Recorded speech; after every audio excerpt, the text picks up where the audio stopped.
Tuhan bersamamu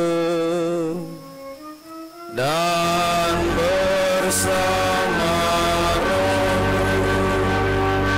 Inilah Injil Yesus Kristus menurut Santo Markus.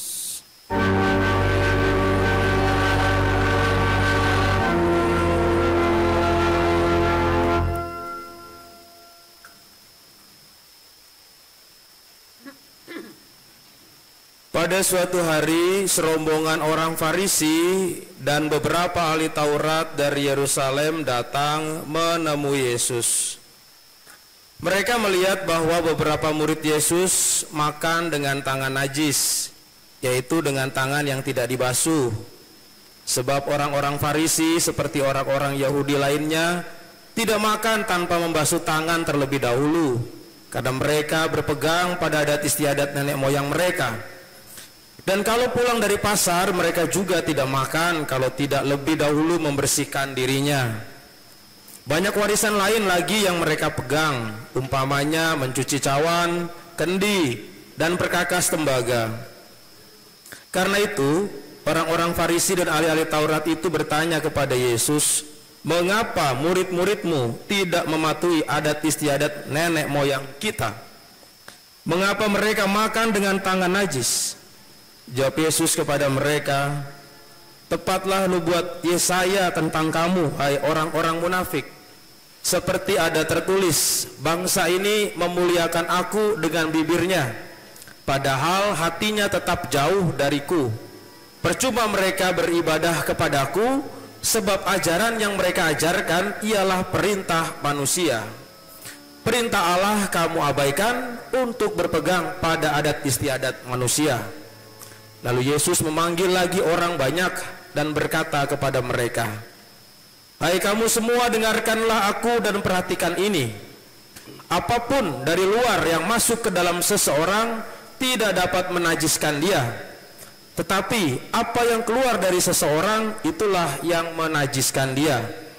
Sebab dari dalam hati orang timbul segala pikiran jahat, percabulan, pencurian, pembunuhan, perzinahan, keserakahan, kejahatan, kelicikan, perbuatan tidak senonoh, iri hati, hujat, kesombongan, kebebalan. Semua hal jahat ini timbul dari dalam dan menajiskan orang." Berbahagialah orang yang mendengarkan sabda Tuhan dan tekun melaksanakannya.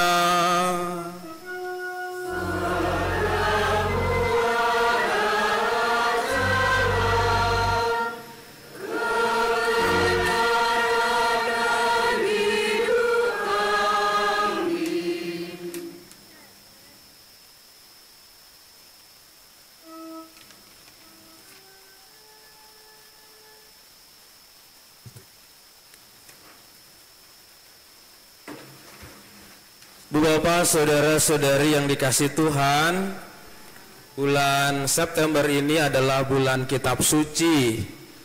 Santo Hieronymus mengatakan hal yang sangat luar biasa. Kalau kita berbicara kepada Tuhan, sering kita lakukan dengan cara apa? Berdoa. Tetapi kapan Tuhan berbicara kepada kita? Orang biasanya berpikir, nanti kalau saya sedang bermimpi, nanti kalau dapat wangsit, nanti kalau dapat wahyu, nanti kalau semedi, nanti kalau bertapa. Bukan itu. Santo Irenus mengatakan, ketika Tuhan berbicara kepada kita ialah pada saat kita membaca kitab suci. Jadi kalau kita berbicara kepada Tuhan lewat doa, Tuhan berbicara kepada kita lewat kitab suci. Hari ini bulan kitab suci, paling tidak saya tahu saudara-saudari semuanya ada yang bawa kitab suci hari ini ke gereja. Angkat tangan. Angkat tangan. Tidak ada? Tidak ada. Siapa yang tidak punya kitab suci di rumahnya, angkat tangan. Gak ada juga. Siapa yang punya kitab suci? Semuanya. Ada yang punya kitab suci? Angkat tangan, gak usah malu-malu. Ini saya punya banyak, saya mau kasih. Ada nggak? Nggak ada. Bener semuanya punya ya? Wah, ini mau dikasih kok nggak mau ya? Ini ada banyak loh ya. Saudara-saudari sudah pernah membaca kitab suci? Sudah pasti ya. Saya coba tes ya. Bapak Ibu saudara-saudari, siapa yang tahu saya kasih hadiah langsung kitab sucinya nih. Sudah diberkati, tinggal dibuka dan dibaca ya. Dalam kitab suci itu ada yang disebut dengan perjanjian lama dan pinter. Tapi bukan itu pertanyaannya ya. Di perjanjian lama itu ada 5 kitab yang disebut dengan Pentateuk. Apakah kelima kitab itu? Ada yang tahu angkat tangan? Apa? 1? Siapa? 1? Hah?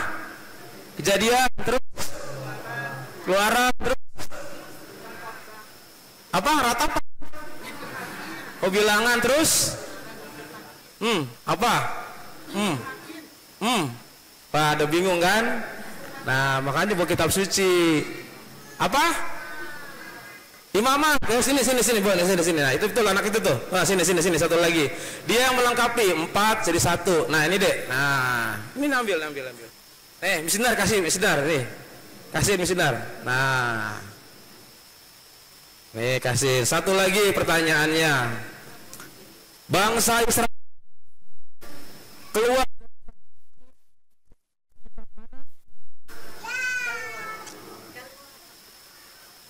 Imamat. Mana? Keluaran. Tadi yang paling gede suaranya mana? Mana? Iya, tadi di situ udah duluan, Bu. Itulah belakangan. Nih, kasih deh di tengah sana. Nih, kasih ya. Satu lagi. Di kitab suci Katolik ada yang namanya Deuterokanonika. Sebutkan kitab itu satu saja. Ah iya. Kasih itu. Wah, pintar tuh ibunya tuh ya. Udah kasih aja lah. Yang penting habis. Ya, mau lagi? Ya, ntar nggak selesai khotbahnya. Bu Bapak, saudara-saudari, semuanya kalau kuis pintar ya, tahu kitab suci, semuanya bisa paham kitab suci. Kalau kitab Wahyu ada di mana? Perjanjian lama, perjanjian baru? Baru. Kitab Wahyu itu ada di bagian awal atau bagian akhir? Kitab di bagian awal adalah kitab apa? Matius. Bagian awal kitab apa? Matius. Wah, Yohanes sih. Kitab Kejadian. Waduh, ya udah, pokoknya pintar semua. Ya. Dah pintar semua udah, nggak usah ditanya lagi. Jadi umat Albertus pintar semua kitab suci. Bapak Ibu, kalau kita berbicara mengenai kitab suci, baca kitab suci, memahami kitab suci, melihat kitab suci, mendengarkan kitab suci, apakah sudah selesai? Belum, ya. Kenapa demikian?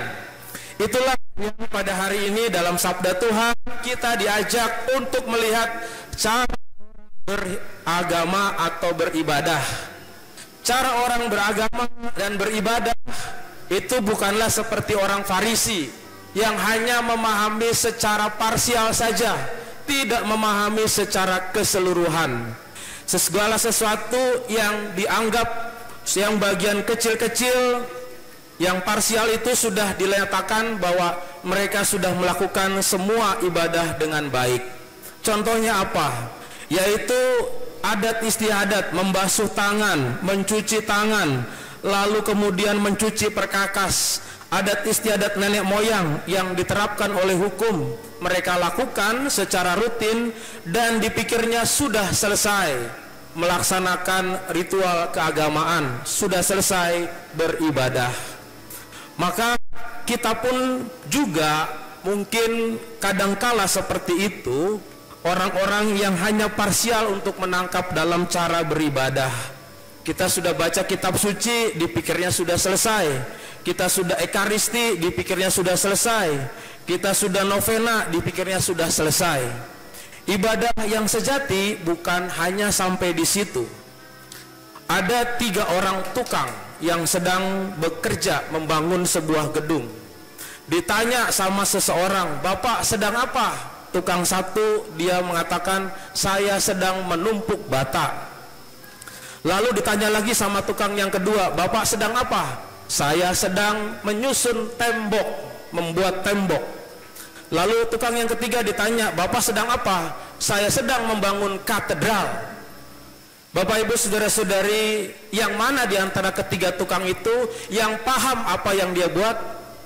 Pasti tukang yang ketiga, karena dia tahu sedang membuat katedral. Apa yang terjadi ke dalam tukang pertama dan kedua, itulah yang ditangkap oleh orang-orang Farisi, cara beribadah yang parsial saja. Dipikir yang sudah rutin-rutin itu yang dijalankan sudah selesai dalam ibadahnya. Tetapi Yesus menjelaskan bagian yang paling penting, bukan saja hanya itu yang sudah rutinitas kita jalankan dalam ritual keagamaan, tetapi adalah apa yang keluar dari dalam diri kita. Itulah di mana orang menangkap secara keseluruhan. Ada seorang tukang pel ditanya oleh seorang presiden Amerika namanya John F. Kennedy, ketika dia sedang ngepel di satu gedung yang tempat orang turun naik keluar angkasa namanya NASA. "Bapak sedang apa?" Bapak itu tidak mengatakan, "Saya sedang ngepel," tapi "Saya sedang membantu orang naik ke luar angkasa, naik ke bulan." Itulah orang yang memiliki pemandangan atau pandangan yang sangat luas apa yang sedang dia kerjakan. Kita orang yang beragama, orang yang beribadah juga harus mempunyai pandangan luas. Apa yang harus kita lakukan dan apa yang sedang kita lakukan dalam beribadah itu. Yesus mengatakan dengan sangat jelas bahwa yang keluar dari dalam dirimu lah itu yang menyempurnakan ibadah kita. Yaitu apa? Yang keluar dari dalam diri kita adalah pelaku firman. Itu yang disampaikan dari bacaan kedua, yaitu yang disampaikan oleh Rasul Yakobus. "Hendaklah kamu menjadi pelaku firman dan bukan hanya pendengar saja, sebab jika tidak demikian kamu menipu diri sendiri. Ibadah sejati dan tak bercela di hadapan Allah ialah mengunjungi yatim piatu, janda-janda dalam kesusahan, dan menjaga supaya dirinya tidak dicemari." Ada banyak lagi yang disampaikan Yesus, yaitu supaya orang tidak munafik. Lalu kemudian yang keluar dari dalam dirinya yang baik, dalam hatinya yang baik, membuang segala pikiran jahat, percabulan, pencurian, kelicikan, dan perbuatan-perbuatan kesombongan dan kebebalan. Dan itulah yang disebut melengkapi ibadah yang sempurna. Nah, Bapak Ibu saudara-saudari yang dikasih Tuhan, saya cukup senang dengan apa yang disampaikan Yesus.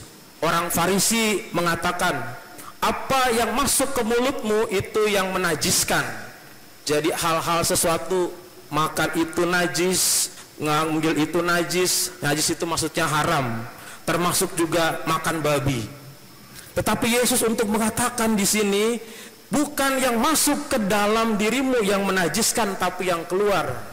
Puji Tuhan, akhirnya dengan kata-kata itu babi tidak najis lagi, babi tidak haram lagi.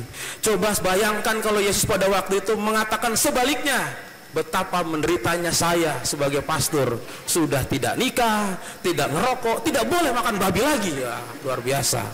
Apalagi saudara-saudari sebagai orang Katolik tidak makan babi, tidak ada babi panggang. Bagaimana dunia serasa suram dan gelap sekali gitu ya. Saudara-saudara, untunglah Yesus mengatakan itu. Jadi bukan apa yang masuk, tetapi apa yang keluar yang menajiskan. Yang haram itu adalah apa yang keluar dalam hati kita. Jadi saudara-saudari, ibadah yang sejati bukan soal apa yang kita makan, soal haram, soal ini, tetapi apa yang keluar dalam diri kita. Hati yang mengeluarkan kebaikan, hati yang memancarkan kebaikan, itulah yang menyempurnakan ibadah kita. Itulah yang membuat hati kita bersinar dan membuat tindakan-tindakan kita sebagai pelaku firman. Jadi kalau orang yang menjadi orang yang kudus bukan saja hanya rutin melakukan ini dan itu dalam ritual keagamaannya, tetapi menjadi pelaku firman. Kata-katanya membuat orang lain tersenyum, tindakannya membuat orang lain bahagia, pikirannya membuat orang lain terbuka. Itulah pelengkap ibadah yang sejati. Semoga Tuhan memberkati kita. Amin.